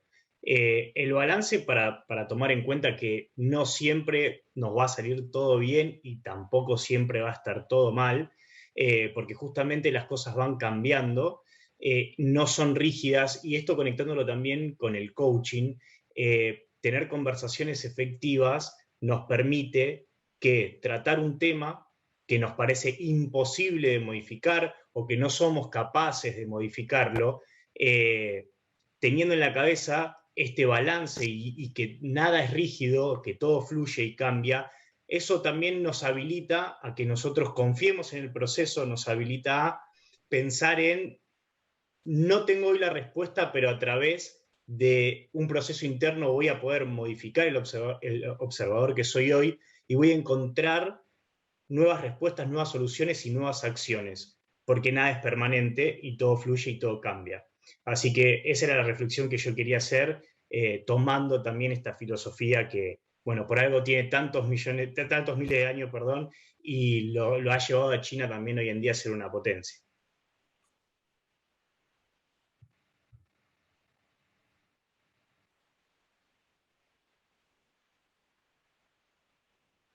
Bueno, ¿alguien quiere compartir alguna reflexión que haya tenido de estas dos masterclass? Ya que no hay preguntas. A mí, hola, ¿cómo están? A mí me gustaría ahí, Summer, bueno, compartir una reflexión que me hace mucho ruido con respecto a eso, ¿no? La vida misma de encontrar el balance, pero buscar esas posibilidades, ¿no? Estar buscando algo cuando nos sentimos atorados en alguna situación, cualquier aspecto de la vida, y ir buscándolo, pero también entender que la vida, o sea, tiene un balance y un desbalance, y ir por ese lado. O sea, a mí me hace mucho ruido digo, las cosas cuando me pasa algo que no me gusta o que no me suma, entiendo que tiene que ser así, y que no puedo luchar contra eso. Y sí entiendo estar consciente en ese momento de de saber resolverlo o saber dejar pasar el tiempo y buscar esa solución. Creo que eso tiene, para mí es como un balance, un equilibrio de buscar qué puedo hacer, y que la vida tiene esas cosas, tiene como nuestras cosas buenas y nuestras cosas malas. O sea, nunca Sí, va a ser tal cual. la perfección. Sifu, we are making some reflection about the masterclass. Y yo creo también, sumado a lo que decía Sergio recién, que en algún punto, hasta dentro de ese balance, es necesario el caos, es necesario el desbalance, ¿sí? Porque si no hubiese desbalance, no habría balance. Muchas veces este desbalance se puede representar en una crisis existencial de una persona, nuestra o de una persona, y también a aprender a aceptar que por más que haya cosas que no entendemos, es parte del balance, ese desbalance. Muchas veces una crisis existencial lo que hace es romper partes nuestras de nuestra identidad, ¿sí? Dejarlas caer para generar y construir nuevas partes, para un nuevo balance. Porque el mundo es un movimiento constante, el ser humano también. Entonces, en ese movimiento constante, imagínense esto. Si yo estoy haciendo un balance en una cuerda fija, ¿sí? Y logro el balance, yo me puedo quedar ahí años si soy bueno en eso. Pero la diferencia es que en la vida, el mundo, el universo, tal cual lo hablamos hace un rato, y creo que en la Masterclass 1 también, no es una cuerda fija, es una cuerda en movimiento. Entonces el balance que me sirvió, quizá a la primera hora, si la cuerda se mueve, ya no me sirve. Entonces, en base a ese nuevo desbalance, tengo que generar un nuevo balance. Y eso creo que es un poco la magia de la vida, y creo que es más que nada la mirada más rica que tiene quizá el budismo en sí, el I-Ching y la filosofía oriental, ¿no? Esto que estamos hablando, que estás diciendo vos, Amber, también tiene que ver con la noción del chi, ¿no? Con el fluir, ¿no? El entregarse a lo que sucede y lo que venga viene, y el mensaje, ¿no? Exacto. Bueno, Sifu, in name of everybody who's here, thank you very much for your time. We know that you put a lot of hours of your life for make that masterclass. I know, and we know that it's not easy make something so deep in the translate of English just for us. So in name of everyone and Tao Academy, I want to say that for you today, the old people who live this have a different way to see the life. So I think that this is the best point that you can. Okay. Yeah. All right. Yeah, it's my pleasure, and to share this. I mean, my limited. I would say I'm still studying. I'm still studying the I-Ching. Yeah, but I'm happy to share this knowledge with those who are interested in it, and I think this is all valuable and beneficial. Yeah, to understand that, then this can be kind of how to behave, and also not. I mean, for the Wing Chun people, I mean, my students know that it can always apply to our Wing Chun. It also can help you understand better the origin of the principle behind our technique. It also have this Yin-yang concept, I-Ching, Ching concept. Yeah, but then that is, I think, for those who have attended my seminars, they will know better how I apply it. But I think that's good for them. This is my first time to explain, to teach this Yin-Yang concept or I-Ching concept in a systematic and holistic way. Then they can understand. They can understand better when I talk about this. When I teach this in the perspective of Wing Chun, then they can understand better, because now they all have the background information, the Tai Chi development, from Wuji, Tai Chi, yeah. So.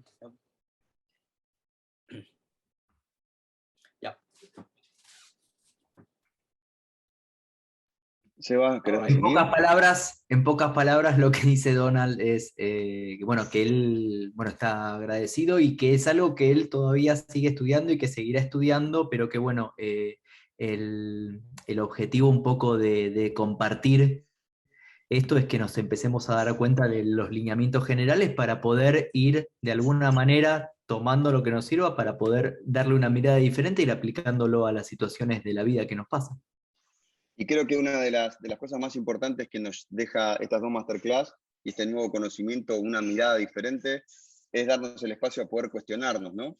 Que quizás muchas creencias aprendidas o que la vida nos mostró, darnos el lujo de cuestionarnos y que quizá no todo sea tan como nosotros creemos que es.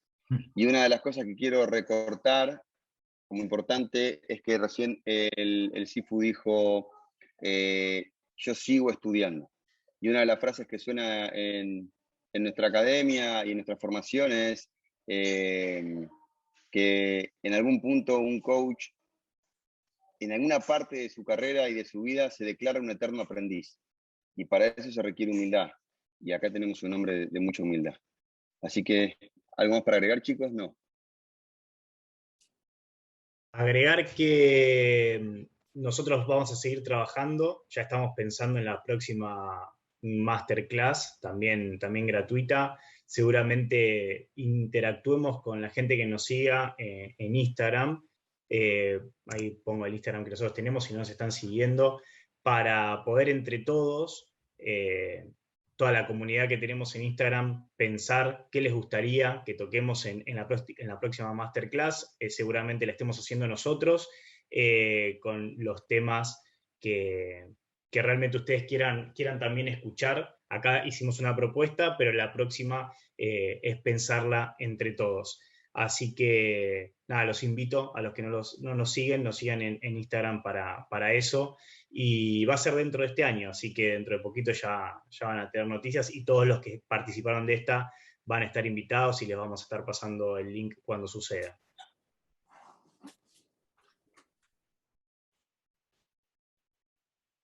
Así que bueno, yo por mi parte... Muchas gracias a todos los que se regalaron en este momento por darse este espacio, en cualquier parte del mundo en la que estén. Cualquier duda, interés o lo que tengan, no solamente sobre este contenido, sino sobre la próxima masterclass o la carrera, las próximas inscripciones de la nueva camada 2022 que comienza ahora.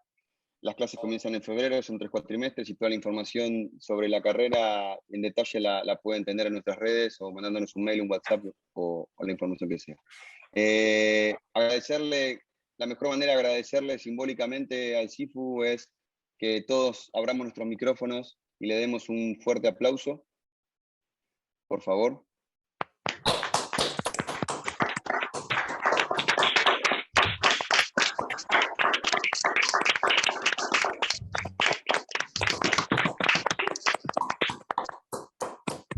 Thank you very much, Sifu, for everything. Pleasure. Yeah, you're always welcome. Yeah. It's an honor for us to you be here, giving that information and that way to see the life. Everything is new for us, so thank you very much. Yeah, my pleasure. You're welcome.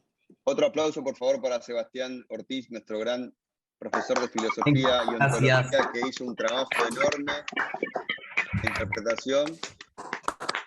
Gracias.